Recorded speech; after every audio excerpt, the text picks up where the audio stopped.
ஸ்ரீ கந்தவிலாஸ் விபூதி குங்குமம் மற்றும் ஸ்பெஷல் பஞ்சாமிர்தம் சிவப்பு சிறப்பு. No compromise. உங்க சைடுலயும் எங்க சைடுலயும். GT Holidays, South India's #1 travel brand. தமிழர்களின் #1 choice தமிழ் மேட்ரிமோனி. ஜோதிட ரீதியா ஒருத்தங்க இவ்வளோ பணத்தை இழப்பாங்க, இந்த விஷயங்கள்ல இழப்பாங்க, இதுல கவனமா இருக்கணும் அப்படிங்கறத நம்ம ஜோதிடத்துல கணிக்க முடியுமாங்க? நிச்சயமா முடியுமா? ஜோதிடம்னா கணிப்பு தானம்மா. இன்னைக்கு எல்லாருமே கொஞ்சம் குறுகிய காலத்தில் பணத்தை ஈட்டணும் அப்படின்ற ஒரு வேகமாக ஓடுறாங்க, அதுக்கான வழிமுறையை தேடுறாங்க. அது ரொம்ப எளிமையாக போய் கிடைக்கக்கூடிய விஷயம் 2 விஷயம் தான். ஃபைனான்ஸ் கம்பெனியில் போட்டு பணத்தை போட்டால் நம்மளுக்கு இன்ட்ரெஸ்ட் கொஞ்சம் அதிகமாக கிடைக்கும் அப்படின்னு ஒரு குரூப்பு. 2வது குரூப்பு ஷேர் மார்க்கெட்டில் போட்டு லாபம் ஈட்டணும் ஒரு குரூப்பு. ஷேர் மார்க்கெட்டுக்கு தனி ஜாதக அமைப்பு உண்டு. அப்புறம் இந்த ஃபைனான்ஸ் கம்பெனியில் ஒட்டு மொத்தமாக சேர்ந்து ஏமாறுவாங்க. திடீர்னு பார்த்தீங்கன்னா பெரிய செய்தியாக வரும், நிதி மோசடி, இவ்வளோ பேர் பாதிக்கப்பட்டான்னு பார்த்துருப்பீங்களா, க்ளோஸ் பண்ணிடுவாங்க. எப்படி? அப்போ அந்த ஒட்டு மொத்தமாக சேரக்கூடிய ஜாதக அமைப்பு எது? 12 கட்டம். நான் ஏதோ ஒரு லக்னம் ஒன்று போடுறேன். இது லக்னமாக வச்சுக்கங்களேன். இப்போ உதாரணத்துக்கு ஒரு ஜாதகத்தை போட்டிருக்கேன். மீன லக்னம், சந்திரன் இங்கே இருக்கான்னு வச்சுக்கங்களேன். இங்கே எங்கே ஒன்று வந்துட்டோம் 12 கட்டத்தில். நான் சொல்லக்கூடிய விதிமுறை என்னன்னா, ஒரே ஒரு விதிமுறை தான் இந்த விஷயத்தில். உங்கள் லக்னம் எதுவாகனா இருந்து போட்டோம், உங்கள் ஜாதகத்தில் சுய ஜாதகத்தில் சந்திரன் அப்படின்ற கிரகம் எங்கே இருக்குன்னு முதல்ல பாருங்கள். இந்த வீட்டில் எங்கே வேணா இருக்கலாம். அந்த சந்திரனுக்கு முன்னாடியோ பின்னாடியோ எந்த ஜாதக அமைப்பு ஒருத்தர் இருக்கோ அவர் முழுமையாக பணம் சம்பந்தமான விஷயத்தில் பாதிக்கப்படுவார். அது நீங்கள் ஃபைனான்ஸ் கம்பெனியில் போட்டாலும் சரி, ஷேர் மார்க்கெட்டில் போட்டாலும் சரி, இன்னொருத்தர் அதிக வட்டி கொடுத்தாலும் சரி, இல்லை உங்கள் நண்பர்களுக்கு கடனாக கொடுத்தாலும் சரி, கடன் திரும்ப வராது. அது காந்தி கடன் சொல்லுவதில்ல. யாராவது போன ஜாதகத்தை போய் கேட்டு பார்த்தீங்கன்னா, நான் 100 ஜாதகம் 500 ஜாதகம் பார்த்துருக்கேன். இந்த போன்ற அமைப்பை பணத்தை கொடுத்தாலும் திரும்பி வராது. நீங்கள் என்னதான் எப்பேற்பட்டு அவங்க ஒத்த காலம் நின்னாலும் அவங்ககிட்ட பணத்தை திரும்பி உங்களால் வாங்கிறதுக்கு வாய்ப்புகள் மிக மிக மிக குறைவு. தப்பிக்கிறதுக்கு வழிமுறை இருக்கு. நான் அதை வெளிப்படையாக தான் சொல்ல போறேன். இது நான் சொல்ல விஷயம் இல்லை, நம்ம முன்னோர்கள் சித்தர்கள் மகான்கள் சொன்ன விஷயம். துளியும் எனக்கு இதுக்கு சம்பந்தம் இல்லை. நான் சொல்லக்கூடிய அனைத்துமே அனுபவ உண்மை. ஐபிசி பக்தி நேயர்கள் அனைவருக்கும் அன்பு வணக்கம். இன்னைக்கு நம்ம கூட ஜோதிடம் மற்றும் ஆன்மீகம் சார்ந்த பல விஷயங்களை பகிர்ந்து கொள்வதற்காக பரிகார செம்மல் பாலாறு சுவாமிகள் சார் நம்ம கூட இணைந்திருக்கிறார்கள். சார் வணக்கம். வணக்கம். வணக்கம். எப்படி இருக்கீங்க? நல்லா இருக்குமா சார். நம்ம ஜோதிட ரீதியா நிறைய விஷயங்கள் நம்ம பேசியிருக்கோம் அப்படிங்கிறத கடந்து இப்ப சமீப காலங்கள்ல இது இளைய தலைமுறையாக இருந்தாலும் சரி, இல்ல ஒரு 50-60 வயதானவங்களா இருந்தாலும் சரி, எல்லாருமே பண்ற ஒரு விஷயம் என்ன அப்படின்னு சொன்னா, சிட் ஃபண்ட்ஸ்லயோ இல்ல அதிக வட்டிக்கு ஆசைப்பட்டோ இல்ல அதிக லாபம் நமக்கு கிடைக்கணும் அப்படிங்கிற அந்த ஒரு எண்ணத்திலயோ இல்ல ஷேர் மார்க்கெட்ஸ்லயோ அவங்களுடைய பணம் அப்படிங்கிற ஒரு விஷயத்தை இன்வெஸ்ட் பண்ணி அதுல இருந்து லாபம் கிடைக்குது, ஒரு வருமானம் கிடைக்குது அப்படிங்கிறத கடந்து இன்னைக்கு நிறைய பேர் ஒரு மிகப்பெரிய லாஸை இதுல சந்திச்சுட்டு இருக்காங்க. அப்படிங்கும் பொழுது இந்த விஷயத்தை பத்தி இன்னைக்கு இந்த நேர்காணல்ல உங்ககிட்ட பேசணும் அப்படின்னு சொல்லி நாங்க ஆசைப்பட்டோங்க. ஐயா, இப்ப ஜோதிட ரீதியா ஒருத்தங்க இவ்வளோ பணத்தை இழப்பாங்க, இந்த விஷயங்கள்ல இழப்பாங்க, இதுல கவனமா இருக்கணும் அப்படிங்கறத நம்ம ஜோதிடத்துல கணிக்க முடியுமாங்க? நிச்சயமா முடியுமா?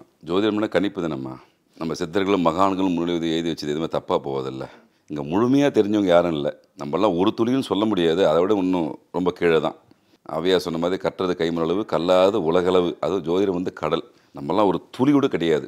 ஆனால் இந்த துளியில நிறைய ரகசியங்கள் போஞ்சு கிடக்கு. நிறைய விஷயத்தை வாழ்வியல் ரீதியாக விஷயத்தை நம்ம தேவையான தெரிஞ்சுக்கலாம். பின்னோக்கி பார்க்கறது, முன்னோக்கி பார்க்கறது, அதெல்லாம் தாண்டி வாழ்க்கை முறையில் நம்ம எப்படிலாம் வாழலாம், நல்லாயிருக்கும், எந்த தெய்வத்தை வழிபட்டால் நல்லாயிருக்கும், எந்த மாதிரி நான் முறையை கடைபிடிக்கணும், எந்த உணவை சாப்பிடணும், எந்த மாதிரி படிப்பு படிக்கணும், இந்த மாதிரி பல விஷயத்தை கூர்ந்து கவனித்து ஆய்வு பண்ணி நீங்கள் கேட்டிங்கன்னா சொல்கிறதுக்கு எல்லாருமே ரெடியாக இருக்காங்க. அனைத்து விஷயத்துமே மேக்ஸிமம் கண்டுபிடிக்கலாம், அதில் மாற்று கருத்து கிடையாது. இப்போ நீங்கள் சொன்ன மாதிரி இந்த ஃபைனான்ஸு அப்படின்ற நிதினை சார்ந்த விஷயத்தில் ரொம்ப கொடுமையான விஷயங்கள் நடக்குது. கொடுமைன்னு சொல்ல முடியாது. அதை தாண்டி இப்போ நான் மனதுக்கு வருத்தமாக தான் இந்த பதிவு பண்ணுறேன். ஏன்னா இது எப்படியும் சொல்லி ஆகண மக்களுக்கு ஒரு உந்துதல் எங்கிட்ட ஏற்பட்டுச்சு கடந்த 2 நாட்களாக. ஷேர் மார்க்கெட்டு யாருக்கு வரணும் அப்படின்னு ஒரு விதிவு இருக்குது, தலையெழுத்து இருக்குது. எல்லா துறையிலுமே எல்லாரும் சொல்லிக்க முடியாது. ப்ராக்டிக்கலாக புரிஞ்சுக்கணும். அவர் கார் வாங்கிட்டோன்னா நம்ம கார் வாங்கிறதுக்கு எனக்கு யோகியத்தை இருக்கான்னு தெரியாது. ஆனால் தலையெழுத்து இருந்தால் வரும், எங்கே சொல்லி வரும், வராமலாம் போயிடாது. உங்களுக்கு கிடைக்க வேண்டிய விஷயம் என்னைக்கு அதெல்லாம் கிடைக்கும், கொஞ்சம் காலத்தாமதம் கிடைக்கும், கிடைக்காம போகிறதுக்கு வாய்ப்பே இல்லை. ஆனால் நமக்கான பிராப்தம் இதை தெரிஞ்சுக்கணும். இன்றைக்கி எல்லாருமே கொஞ்சம் குறுகிய காலத்தில் பணத்தை ஈட்டணும் அப்படின்ற ஒரு வேகமாக ஓடுறாங்க, அதுக்கான வழிமுறையை தேடுறாங்க. அது ரொம்ப எளிமையாக போய் கிடைக்கக்கூடிய விஷயம் 2 விஷயம் தான். ஃபைனான்ஸ் கம்பெனியில் போட்டு பணத்தை போட்டால் நம்மளுக்கு இன்ட்ரெஸ்ட் கொஞ்சம் அதிகமாக கிடைக்கும் அப்படின்னு ஒரு குரூப்பு. 2வது குரூப்பு ஷேர் மார்க்கெட்டில் போட்டு லாபம் ஈட்டணும் ஒரு குரூப்பு. ஷேர் மார்க்கெட்டுக்கு தனி ஜாதக அமைப்பு உண்டு. அது ஷேடோ மார்க்கெட்டு, நிழல் உலகம். கண்ணில் யாருமே அந்த பைசாவை கண்ணில் பார்க்க முடியாது. அது பேரே நிழல் உலகம்னு வச்சுங்களேன். அற்புதமான தொழில், அது ஒரு ப்ரொஃபஷனலான தொழில், அதை மாற்றுக்கிறது கிடையாது. அது சூதாட்டம் மாதிரியே அப்படி இப்படிலாம் கிடையாது. அது வந்து ப்ரொஃபஷனலான ஒரு விஷயம். ஆனால் அதுக்கு தலையெழுத்து இருந்தால் மட்டும்தான் முடியும். ஒரு சில ஜாதக அமைப்பு இருந்தால் மட்டும்தான் நீங்கள் ஈடுபடணும். இல்லைன்னா உங்களால் என்றைக்குமே ஜெயிக்க முடியாது. அது ஒரு மாய உலகம். இன்றைக்கி அப்படியே கொடுத்துனே வரும், கொடுத்து கொடுத்து கொடுத்து கடைசியில் வந்து ஒட்டு மொத்தமாக நிர்கதியாக அவங்களை நிற்க வைக்கும். அதை நான் பல பேரை பார்த்துருக்கேன், கண்ணார் இன்னி வரைக்கும் லைவ்ல பார்க்குறேன். சரி, இதுக்கு ஒரு அமைப்பு இருக்கான்னா கண்டிப்பாக உண்டு. அப்புறம் இந்த ஃபைனான்ஸ் கம்பெனியில் ஒட்டு மொத்தமாக சேர்ந்து ஏமாறுவாங்க. திடீர்னு பார்த்தீங்கன்னா பெரிய செய்தியாக வரும், நிதி மோசடி, இவ்வளோ பேர் பாதிக்கப்பட்டான்னு பார்த்துருப்பீங்களா, க்ளோஸ் பண்ணிடுவாங்க. எப்படி அப்போ அந்த ஒட்டு மொத்தமாக சேரக்கூடிய ஜாதக அமைப்பு எது அப்படின்னு ஒரு கேள்வி வருமே. எப்படி இவங்கெல்லாம் ஒன்றா ஒரே நேர்கோட்டில் எல்லாருமே அந்த கம்பெனியில் பணத்தை போட்டு எடுக்கிறாங்க? இது காலகாலமாக நடக்குது, இன்னி நேரத்தில் நடக்கலை. சரி, இப்படின்ற ஒரு ஆய்வுக்கு நம்ம முன்னோர்கள், எனக்கு முன்னாடி வாழ்ந்த ஜோதிட பெருமான்கள் நிறைய விஷயத்தை புட்டு வச்சுருக்காங்க. இது போன்ற அமைப்பு இருந்தால் இது நடந்தே தீரும்னு உறுதியிட்டு சொல்லியிருக்காங்க. இதை நான் ஒரு 4 வருடத்துக்கு முன்னாடி ஆய்வு பண்ணேன். அந்த ஜோதிடர் சொன்ன விஷயம் உண்மைதானா, இன்றைக்கி அவர் மறைஞ்சிட்டாரு, உண்மைதானா அப்படின்னு சொல்லிட்டு செக் பண்ணி பார்க்குறோம். ஓரளவுக்கு 50% ரிசல்ட் கிடைக்குது, 90% அப்படியே போச்சு, 100% ரிசல்ட் ஒரு கடை கிடச்சிடுச்சு. எப்படின்னா, இப்போ நான் ஜாதகம் பார்க்க ஆரம்பித்த பின்னாடி அது போன்ற ஜாதகத்தை பார்க்குறேன், 100% அது உண்மையாக இருக்குது. நான் அவங்ககிட்ட கேட்குற முதல் கேள்வியே, அவங்க ஜாதகத்தை பார்த்து அந்த அமைப்பை பார்த்த உடனே, ஐயா எத்தனை லட்சத்தை இழந்தீங்கன்னு தான் கேட்குறேன். என்னுடைய முதல் கேள்வி, எத்தனை ஆயிரம், எத்தனை லட்சம், எத்தனை கோடி, இவ்வளோ தான் கேள்வி. அவங்களுக்கு ஷாக் ஆகிடுறாங்க, எப்படி ஐயா சாத்தியம்னு. ஜாதகத்தில் அனைத்தும் சாத்தியம். ஒவ்வொருத்தரும் ஒரு இதில் ஸ்பெஷலிஸ்ட்டாக இருப்பாங்க. எனக்கு இந்த அமைப்பு மக்கள் பணத்தை ஏமாறதை பற்றி பார்க்கும்போது ரொம்ப கொடுமையாக இருக்கும். இப்போ நடந்த சமீபத்தில் இப்போ கரண்ட்டில் நடக்கிற விஷயம் நான் சொல்ல வரேன். இன்றைக்கும் கிட்டத்தட்ட ஒரு 3 கோடி 8 கோடி இழந்த ஒரு நபர் ஈடுபட்டு இப்போ ஐசியூவில் இருக்கார் அட் ப்ரெசண்ட்டு. அது இறைவன் தான் காப்பாற்றணும். ஒரே விஷயந்தான், பணம் இதே போன்ற நிதி நிறுவனத்தில் போட்டுட்டு அந்த ஃபைனான்ஸ் கம்பெனி மூடிட்டு போயிட்டாங்க. எப்படி இது ஏற்படுது அப்படின்னு பார்த்து அவர் ஜாதகத்தை ஆய்வு பண்ணும்போதே சொல்லிட்டாங்க, ஐயா அந்த மாதிரி இழந்தீங்களா, ஆமான்னு. மீண்டு வர முடியாமல் தவிக்கிறாங்க. அப்போ இதுக்குன்னு ஒரே ஒரு அமைப்பு இருக்குது, 100% சத்தியமான உண்மை. இந்த விஷயம் நம்ம மக்கள் பார்க்கக்கூடிய மக்கள் வந்து உலகம் முழுக்க நம்ம நேரம் இருக்காங்க, எல்லாரும் பாதிக்கப்படக்கூடாதுன்னு தான் இந்த விஷயத்தை வெளியே ஓப்பனாக சொல்கிறோம். இப்போ நான் சொல்லக்கூடிய அமைப்பு உங்கள் ஜாதகத்தில் இருக்கான்னு மட்டும் பாருங்கள். வேறு எதுவுமே நீங்கள் பார்க்க தேவையில்லை, ராசியை பார்க்க தேவையில்லை, நட்சத்திரத்தை பார்க்க தேவையில்லை, எதுவுமே பார்க்காதீங்க. இப்போது 12 கட்டம், நான் ஏதோ ஒரு லக்னம் ஒன்று போடுறேன். ஓகே, இது லக்னமாக வச்சுக்கங்களேன். இப்போ வந்து உதாரணத்துக்கு ஒரு ஜாதகத்தை போட்டிருக்கேன், மீன லக்னம், சந்திரன் இங்கே இருக்காருன்னு வச்சுக்கங்களேன். இங்கே எங்கே ஒன்று வந்துட்டோம் 12 கட்டத்தில்.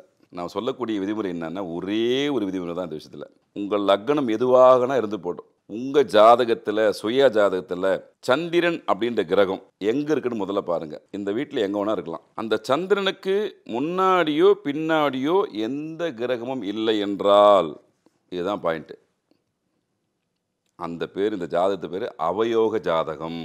யோகம் அவயோகமாக போயிடும். மற்றவர்களால் 100% ஏமாற்றப்படுவார்கள், பணத்தை இழப்பார்கள், கோடியாக இழப்பார்கள். அவங்க தகுதிக்கு அந்த மாதிரி இழப்பாங்க. திரும்பவும் சொல்கிறேன், நீங்கள் எந்த லக்னமாக வேண்டுமானால் இருக்கலாம், அது எனக்கு முக்கியம் இல்லை. சந்திரன் அப்படின்ற கிரகம் உங்கள் ஜாதகத்தில் எங்கே இருக்குன்னு பார்க்கணும். அந்த சந்திரனுக்கு முன்னாடியோ பின்னாடியோ கிரகம் இருக்கா இல்லையான்னு பார்க்கணும். இருந்துச்சு அப்படின்னா பாதகம் இல்லை, அது வேறு சில காரணங்களாக நீங்கள் எடுக்கிறதுக்கு வேறு விஷயம் இருக்கும். இல்லை என்றால் 100% மற்றவர்களால் நீங்கள் பணத்தால் ஏமாற்றப்படுவீர்கள். அதில் எந்த விதமான மாற்றமும் கிடையாது. திரும்பவும் சொல்கிறேன், 100% பணம் சார்ந்த விஷயத்தில் நீங்கள் தொழில் ஈடுபட்டீங்கன்னா அந்த தொழில் வெற்றி பெறத்துக்கான வாய்ப்புகள் மிக மிக மிக மிக குறைவு. இன்றைக்கி ஒன்றா நல்லா இருக்கும். இப்போ நான் சொல்கிறது கேட்குறோன்னா, இல்லை எனக்கும் இந்த மாதிரி அமைப்பு இருக்குது, ஒன்றும் அப்படி பாதிப்பு இல்லையேன்னு சொல்லக்கூடிய நபர்களுக்கு திரும்பவும் சொல்கிறேன், சப்போஸ் குரு பார்வை இருந்தால் ஒரு 50% தான் வேலை, குரு பார்த்தோன்னா முழுசாக விலகத்தான வாய்ப்புகள் இல்லை. நீங்கள் அந்த கர்மாவை அனுபவிச்சா திறனா விதி. சந்திரனுக்கு முன்னாடியும் பின்னாடியும் கிரகம் இல்லாத எந்த ஜாதக அமைப்பு ஒருத்தர் இருக்கோ அவர் முழுமையாக பணம் சம்பந்தமான விஷயத்தில் பாதிக்கப்படுவார். அது நீங்கள் ஃபைனான்ஸ் கம்பெனியில் போட்டாலும் சரி, ஷேர் மார்க்கெட்டில் போட்டாலும் சரி, இன்னொருத்தர்கிட்ட அதிக வட்டி கொடுத்தாலும் சரி, இல்லை உங்கள் நண்பர்களுக்கு கடனாக கொடுத்தாலும் சரி, கடன் திரும்ப வராது. அது காந்தி கடன் சொல்லுவோம்ல. யாராவது இப்போ ஜாதகத்தை போய் கேட்டு பார்த்தீங்கன்னா, நான் 100 ஜாதகம் 500 ஜாதகம் பார்த்துருக்கேன். இந்த போன்ற அமைப்பை பணத்தை கொடுத்தாலும் திரும்பி வராது. நீங்கள் என்னதான் எப்பேற்பட்டு அவன் ஒத்த காலம் நின்னாலும் அவங்ககிட்ட பணத்தை திரும்பி உன்னால் வாங்கிறதுக்கு வாய்ப்புகள் மிக மிக மிக குறைவு. விதி பிராப்தம். அவனுக்கு 5ஆம் பாவம் 9ஆம் பாவம் நல்லா இருந்து ஒரு மனைவி ஜாதகம் நல்லா இருந்துச்சுன்னா ஏதாவது தப்பிக்கிறதுக்கு வாய்ப்பு கொஞ்சமாவது உண்டு. இருந்தாலும் அந்த கர்மாவை நீங்கள் அனுபவிச்சு தான் தீரணும். அதுதான் அமைப்பு. அதுக்கு பேர் அவயோக ஜாதகம். சந்திரனுக்கு முன்னாடியும் பின்னாடியும் கிரகம் இல்லாத எந்த ஜாதக அமைப்பாக இருந்தாலும் அதுக்கு பேர் அவயோக ஜாதகம். அவர் ஏமாற்றப்படுவார், கண்டிப்பாக ஏமாந்துடுவார். சரி, இது நடக்கிறதுக்கு தப்பிக்கிறதுக்கு நிறைய வழி இருக்குது, பரிகாரம் இருக்குது. இதில் உதாரணமாக சொல்லப்போனால் மகாபாரத காலத்து போவோம். தர்மர் வந்து துரியோதனங்கிட்ட சூதாட்டத்தில் வந்து எல்லாத்தையுமே இழந்துடுறாரு. ஓப்பனாக எல்லாருக்கும் தெரிஞ்ச விஷயம் தான். சூதாட்டம் தான் அங்கே முக்கியமான விஷயம்.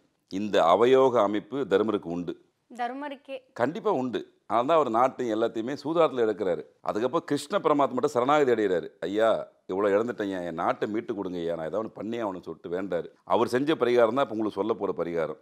நீங்கள் எந்த நட்சத்திரமாக இருங்க, அது புஷ்கரனை பற்றி நவாசனம் அதுன்னு சொல்லிட்டு நிறைய நாம் சொல்லுவோம்ல, ஜோதிடத்தில் நிறைய உண்டு. அதெல்லாம் எதுவுமே குழப்பிக்காதீங்க, எதையுமே பார்க்காதீங்க. ஜாதகத்தை எடுங்க, சந்திரன் எங்கே இருக்காருன்னு பாருங்கள். அதுக்கு முன்னாடி கிரகம் இருக்கா பின்னாடி கிரகம் இருக்கா 2 வீட்டில் இல்லைன்னா நன்றி வணக்கம் அப்படின்னு நிதி சார்ந்த விஷயத்திலிருந்து உடனடியாக வெளியே வருவது புத்திசாலித்தனம். யாராக இருந்தாலும் சரி எஸ்கேப் ஆகிடுங்க. விடவே விடாத கருப்புன்ற மாதிரி உங்களை போட்டி புரட்டி எடுத்துரும். அனுபவ உண்மை. என்னுடைய நாலேஜுக்கு, என்னுடைய அறிவுக்கு, என்னுடைய வயசுக்கு நான் இது வரைக்கும் ஒரு கிட்டத்தட்ட ஒரு 50 ஜாதகத்தை பார்த்துருப்பேன். எனக்கே அப்படின்னா அப்போ மற்றவங்களாம் எவ்வளோ பேர் பார்த்துருப்பாங்க. பேர் அவயோக ஜாதகம். வேறு எந்த அமைப்புமே பார்க்காதீங்க. குரு பார்த்தா கோடி புண்ணியம்தான். இருந்தாலும் 50% நடக்கும் தான் திரும்ப சொல்கிறேன். தயவு செஞ்சு ஃபைனான்ஸ் கம்பெனியில் போடாதீங்க. இந்த அமைப்பு இந்த ஒட்டு மொத்தமாக ஃபைனான்ஸ் கம்பெனியில் போட்டாங்கல்ல, அவங்க ஜாதகத்தில் எல்லாருக்குமே இந்த அமைப்பு உண்டு. நான் ஆய்வு பண்ணி பார்த்துட்டேன். அந்த கம்பெனியை திவால் பண்ணிட்டு ஓடிடுவோம். நான் நிறைய ஃபாரின் கிளைண்ட்ஸை பார்த்து அட்வைஸ் பண்ணிக்கிறேன். அந்த அமைப்பை அவங்க ஜாதகம் பார்க்கணும் என்று வருவாங்க.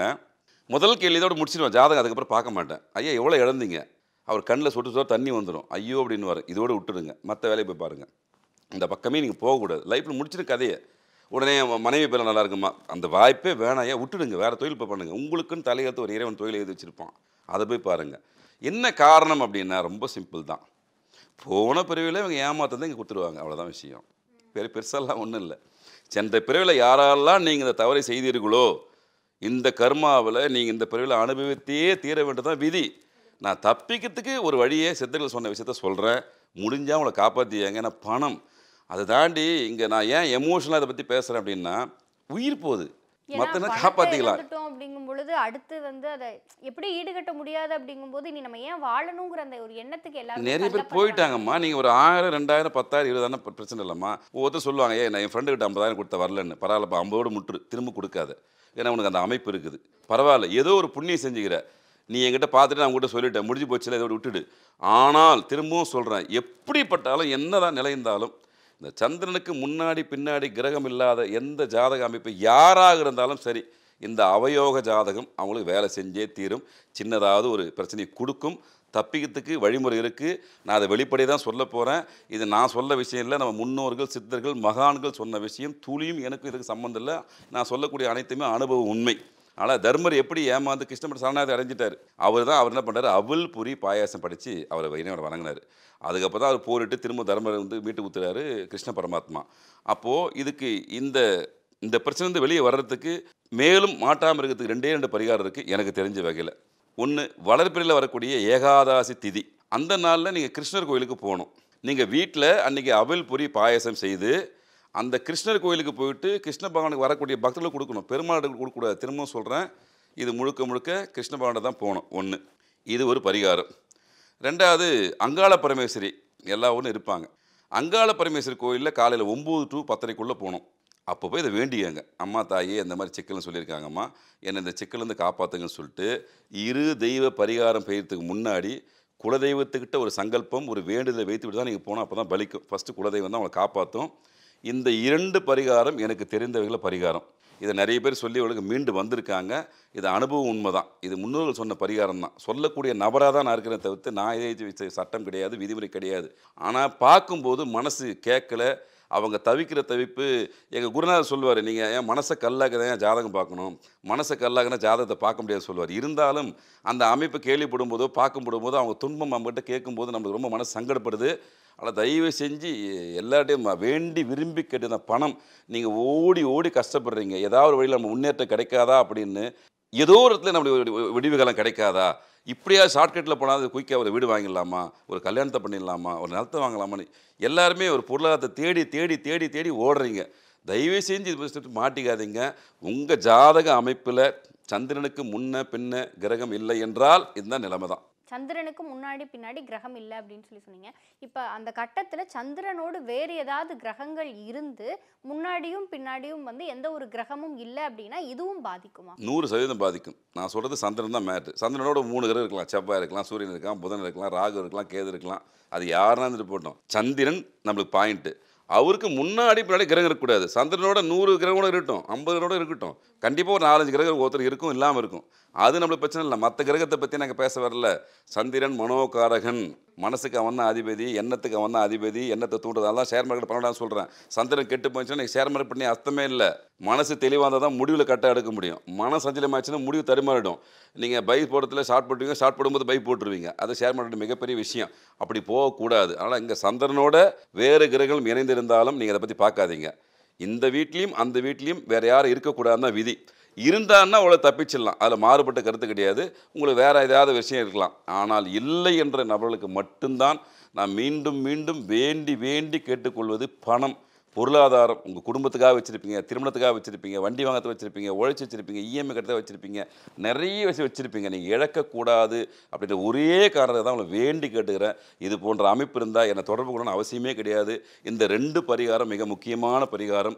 வளர்பிறையில் வரக்கூடிய ஏகாதசி திதி அன்னைக்கு கிருஷ்ண பரமாத்மாவை இப்போ பாருங்கள். அவல் பொரி பாயசம் அங்கே வர பக்தர்களுக்கு கொடுங்க. அங்காள பரமேஸ்வரி தாக்கிட்ட இப்போ கேளுங்க. உங்கள் குலதெய்வத்தை வேண்டுங்க. இதை தவிர்த்து வேறு பரிகாரத்தை முன்னோர்கள் தரலை.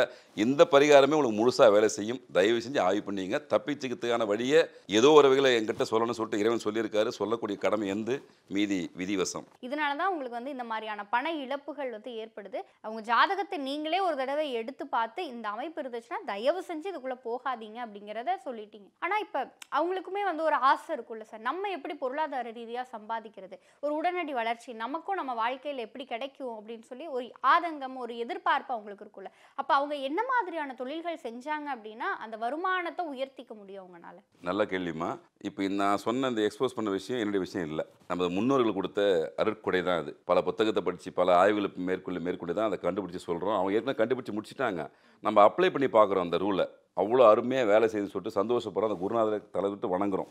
இப்போ அவங்க சொன்ன விஷயம் பரிகாரம் அவங்க தான் சொல்லியிருக்காங்க. ஒன்று மாற்றாக நீங்கள் அடுத்து கேட்ட கேள்வி, அவங்க மாற்று தொழிலும் கண்டிப்பாக அவங்க சுயஜாதத்தை பார்க்கும்போது ஐயா உனக்கு இது ஒத்து வராது, அடுத்த தொழில் செய்யலாம். இந்த ஃபைனான்ஸ் இந்த விட்டுட்டு இந்த மாதிரி பிஸ்னஸ் செய்யலாம். இல்லை உங்களுக்கு பிஸ்னஸ் செட் ஆகுமா, இல்லை வேலைக்கு போய் செட் ஆகுமா, கண்டிப்பாக சொல்லலாம். ஒவ்வொருத்தருக்கு தலையெழுத்து வேலை மட்டுமே இருக்கும். ஒவ்வொருத்தருக்கு தொழில்னு ஒரு அமைப்பு இருக்கும்.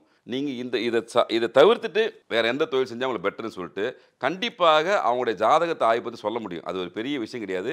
ஐயா உங்களுக்கு இதுதான் தலையெழுத்து, இந்த தொழிலை போய் சேர்ந்தீங்கன்னா நீங்கள் மீண்டு வரதுக்கான வாய்ப்புகள் உருவாக்கும். இந்த தொழில் செய்யவே கூடாதுன்ற ஒரு தொழில் இந்த விஷயம் செய்யக்கூடாது. நீங்கள் பிஸ்னஸ் செய்யலாமா இல்லை வேலைக்கு போகிறது புத்திசாலித்தனமானு சொல்லிட்டு உங்கள் சுயதாயத்தை பார்த்து நிச்சயமாக சொல்ல முடியும். மக்கள் ஏதோ ஒரு வகையில் தப்பிக்கணுன்றதுக்காக தான் இந்த விஷயத்தை ஓப்பனாக சொல்கிறோம். நிச்சயமா. ஏன்னா நம்ம நிறைய ஆன்மீக ரீதியான ஜோதிட ரீதியான பதிவு கொடுத்துருக்கோம் அப்படிங்கிறத தாண்டி நீங்கள் பகிர்ந்து கொண்ட இந்த தகவலுக்கும் நேயர்கள் வந்து அவங்களோட வாழ்க்கையில் அவங்களும் ஒரு அடுத்த கட்ட வளர்ச்சிக்கு போகணும், எந்த ஒரு தவறான ஒரு இதுலையும் அவங்க ஏமாந்துடக்கூடாது அப்படிங்கிற அந்த ஒரு அன்போடு நீங்கள் இந்த பதிவை கொடுத்துருக்கீங்க. நிச்சயம் இது பார்க்கிற நேயர்களுக்கு பல பயனுள்ள தகவல்களை கொண்டு போய் சேர்க்கும் நம்பிக்கை எங்களுக்கு இருக்கு. உங்களுடைய இந்த நேர்காணலுக்கு நன்றி. நன்றிமா. நன்றி.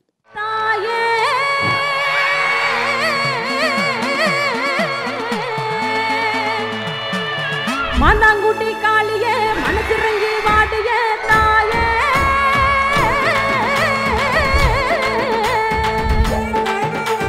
நெருப்பின் மேலாடிடும் அக்கினி காளியே நீயே. ஸ்ரீ கந்தவிலாஸ் விபூதி குங்குமம் மற்றும் ஸ்பெஷல் பஞ்சாமிர்தம். சிவப்பு சிறப்பு. No compromise. உங்க சைடுலயும் எங்க சைடுலயும். GT Holidays, South India's #1 travel brand. தமிழர்களின் நம்பர் 1 சாய்ஸ் தமிழ் மேட்ரிமோனி.